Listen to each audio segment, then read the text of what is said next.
Arjun and Meera lived in a village nestled between green hills. Their houses stood side by side, separated by a low fence.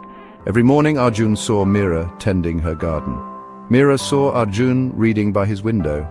Their eyes never met, their voices never spoke. They were neighbors, yet strangers. One dusty road led out of the village across a sturdy bridge towards the bustling market town. This bridge was their lifeline, connecting them to the world beyond their quiet lives. Little did they know their lives were about to change, intertwined by the very bridge they relied on.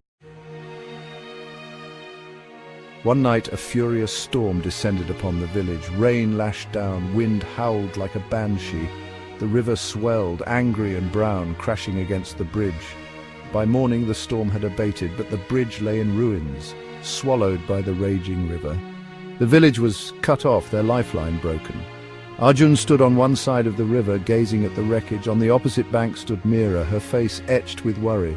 Their eyes met for the first time, a shared concern breaking the silence of years. They had to rebuild the bridge. They had to rebuild their connection to the world. At first, work began in silence. The rhythmic clang of hammer on wood was the only sound. As days turned into weeks, the silence started to melt. "This wood is strong," Arjun remarked one day, holding up a sturdy log. "My grandfather taught me how to choose the best," Meera replied, her voice surprisingly steady. With each shared task, more words tumbled out, stories of their families, their dreams, their hopes for the future.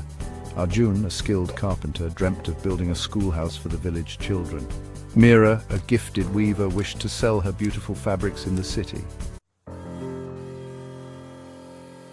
Working side by side, they discovered a shared sense of humor. One particularly challenging day, as they struggled to lift a heavy beam, Meera tripped, sending a spray of mud over Arjun. He burst into laughter, and soon Meera joined in, the sound echoing across the water.